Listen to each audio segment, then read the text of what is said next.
আসসালামু আলাইকুম কৃষি প্রিয় ভাই বন্ধুরা, এগ্রো প্ল্যানের নতুন আরেকটি ভিডিওতে আপনাদেরকে স্বাগতম। এতদিন অনেকেই অনেক চেষ্টা করার পরেও কিন্তু জমিতে কিন্তু সেট হয়নি। তো হবে কি হবে, এত তীব্র গরম আর এত ওয়েদারের পরিবর্তন, এই বৃষ্টি এই গরম এই রৌদ্র, যে কারণে কিন্তু অনেকে হিমশিম খেয়ে আছেন। সুখবর, এই যে বাংলায় আশ্বিন মাস, তো এই সময় কিন্তু প্রাকৃতিক ভাবেই কিন্তু সিম সেট হওয়া শুরু হয়ে যায়, কিংবা বর্তমান যে ছত্রাকনাশকটা দেওয়া উচিত জমিতে কিন্তু আলহামদুলিল্লাহ কিছু কিছু সিম সেট হওয়া শুরু হয়ে গেছে। তো কি ছত্রাকনাশক দিয়ে কিন্তু সিম সেট হয়েছে, আজকের এই ভিডিওতে আমরা গুরুত্বপূর্ণ কিছু বিষয় নিয়ে কিন্তু আলোচনা করব। অবশ্যই ভিডিওটা সবাই মনোযোগ সহকারে দেখবেন। চলুন শুরু করা যাক। বর্তমান সময়ে যেই ছত্রাকনাশক গুলো এবং কীটনাশক গুলো ব্যবহার করবেন, এটা কিন্তু খুব গুরুত্বপূর্ণ বিষয়। কেন গুরুত্বপূর্ণ বিষয়? এখন এই ছত্রাকনাশকের উপর আপনার নির্ভর সিম টিকে গেছে অলরেডি, মোটামুটি বোঝা যাচ্ছে। এর আগে আপনারা টেবুকোনাজল কিংবা প্রপিকোনাজল কিংবা যে এইগুলোই ছত্রাকনাশক ব্যবহার করছেন, অ্যামোস্টার টপ, মোটামুটি সিম সেট হওয়া শুরু করে। কারণ লুনা যে ছত্রাকনাশক আমরা ব্যবহার করি, এটা কিন্তু খুব বেশি দিন ব্যবহার করি না। ফার্স্ট টাইমে যখন সিম সেট হওয়া শুরু করে তখন কিন্তু দুই তিনবার আমরা লুনা দিয়ে ফার্স্ট টাইমে সিমগুলো কিন্তু সেট করাই। যেই কারণে লুনা স্প্রে দেওয়ার পর্যাপ্ত পরিমাণে এই সময়টাই দরকার। কেননা এখন কিন্তু সিম বাজারে উচ্চ বাজার পাবেন, যে কারণে যেহেতু এই ছত্রাকনাশকটার দাম প্রচুর, সেই ক্ষেত্রে পরে যখন সিম তো এমনিতেই সেট হবে শীত পড়ে গেলে, কিন্তু বর্তমান যেহেতু হালকা হালকা শীত, সেই কারণে কিন্তু আপনারা এই সময়টা কিন্তু লোনা ব্যবহার করার সবচেয়ে উপযুক্ত সময়।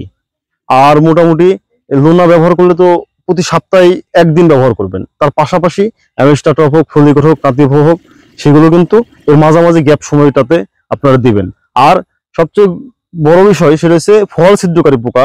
এই ফল ছিদ্রকারী পোকা কিন্তু মারাত্মক খারাপ জিনিস। এই ফল ছিদ্রকারী পোকা থাকলে জমিতে কোনোভাবেই ছত্রাকনাশক দিয়ে কিন্তু 100% ছত্রাকের কাজ কিন্তু হবে না। অর্থাৎ আপনারা অবশ্যই ফল ছিদ্রকারী যে পোকাটা আছে, এটার জন্য যে কীটনাশক গুলো আছে, আমি যখন বলি যে সুরেট আছে, তারপরে হেরন আছে, তারপরে আপনার ওই যে রিমলি আছে 2.5 EC, এবং এই যে ছত্রাকনাশক গুলো, এগুলো কিন্তু ঘুরায় ব্যবহার করবেন। এখন কীটনাশক গুলো কিন্তু ব্যবহার করবেন আপনার 2 থেকে 3 দিন পর পর। অবশ্যই সপ্তাহে 2 থেকে সেগুলো জমিতে সপ্তাহে 2 দিন কিংবা 3 দিন পর পর কিন্তু আপনারা এই ফল ছিদ্রকারী পোকা দমন করবেন। তাহলেই ছত্রাকনাশক কিন্তু 100% কাজ করবে। তার মধ্যেও অনেকগুলো কাজ করতে হবে আপনাদের। যেমন এই যে সকালবেলা ঘুমের থেকে উঠে দেখবেন যে এগুলো কুয়াশাতে ভিজে থাকবে, তখন এই যে এইসব জায়গাগুলোতে যেই পোকা পচন গুলো আছে, এই পচন গুলো কিন্তু হাত দিয়ে এভাবে টোকা দিয়ে ফেলে তারপরে কিন্তু ছত্রাকনাশক ব্যবহার করলে অনেক সুন্দর কাজ করবে। তার মধ্যে আবার এই যে পাতাগুলো আছে, যেগুলো একটু ঝোপালো পাতা, আমার জমিতে যদিও বা ঝোপালো পাতা খুবই কম, এই ঝোপালো পাতাগুলো কিছু ছিঁড়ে দিবেন। যে ছিঁড়ে দিয়ে যখন একটু ফাঁকা হবে, তখন কিন্তু মোটামুটি ছত্রাকনাশক কিন্তু খুব সুন্দরভাবে কাজ করে। তার মানে আপনারা অবশ্যই এই কাজগুলো করা, ছত্রাকনাশক গুলো ব্যবহার করবেন, তাহলে খুব সুন্দর রেজাল্ট পাবেন। আর ছত্রাকনাশক আমি বলেই দিচ্ছি যে লুনা, তারপরে হচ্ছে নাতিভো, ফলিকুর। অবশ্যই নাতিভো ফলিকুরটা যখন জমিতে পচন, স্টিক পচন যেটা বলেন আপনারা, যে স্টিক পচন ভালো হয় না, নাতিভো ফলিকুর একসাথে দিলে কিন্তু স্টিক পচন দুর্দান্ত কাজ করে। 5 লিটার পানিতে 1 ml করে ফলিকুর দিবেন ও হাফ গ্রাম করে নাতিভো দিবেন। নোয়েন পাউডার, যেটা ম্যানকোজেব কিংবা কার্বনডাইজিম যেটা আছে, এটা ব্যবহার করবেন। দুর্দান্ত একটা রেজাল্ট পাওয়া যাবে। আর যেই অন্য যে আদার্স যে পরিচর্যাগুলো, যেমন গাছের যারা গোড়া পরিষ্কার করেননি, এখনো ঘাস আছে, অবশ্যই যে আমরা আজকে 2 দিন আগে এই গুঁড়াগুলো কিন্তু পরিষ্কার করে দিয়েছি।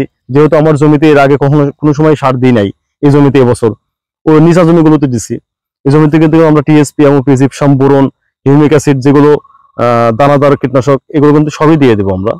তো আমাদের গাছে কিন্তু আলহামদুলিল্লাহ ফল কিন্তু মোটামুটি সব জায়গায় দু একটা করে কিন্তু সেট হওয়া শুরু হয়ে গেছে।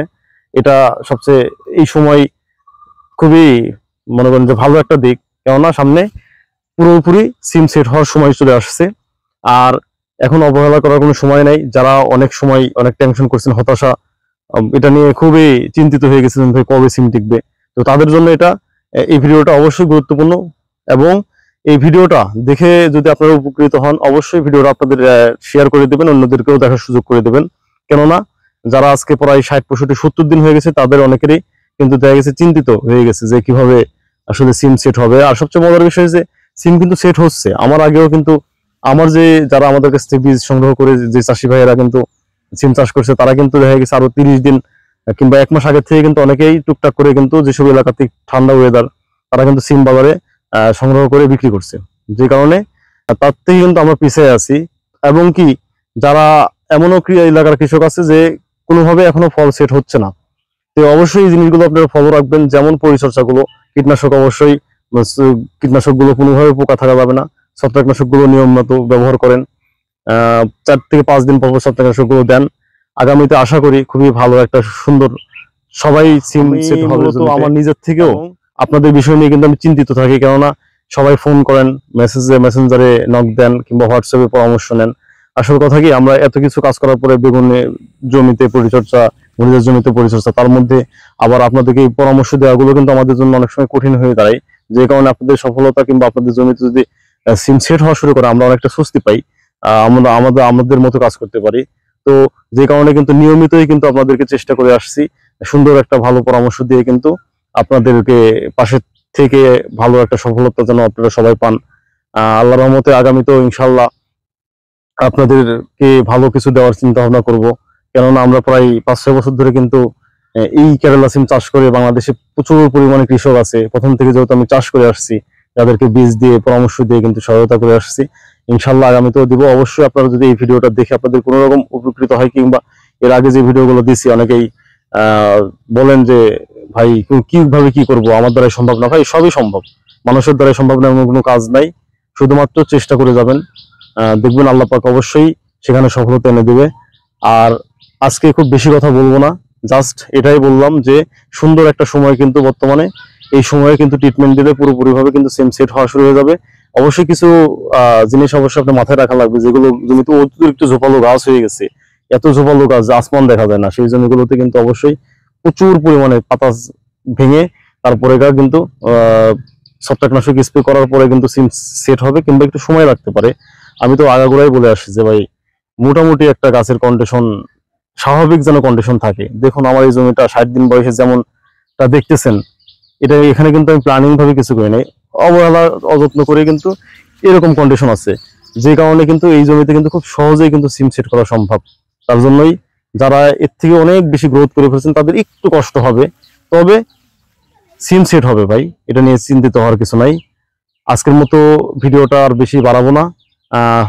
অবশ্যই আপনার মূল্যবান মতামত কমেন্ট বক্সে কমেন্টস করবেন, তাহলে আমরা আগামীতে যে ভিডিওগুলো করব সেটার একটা আগ্রহ পাবো। যে যেখানে থাকবেন ভালো থাকবেন, সুস্থ থাকবেন, দেখা হবে পরবর্তী কোনো ভিডিওতে।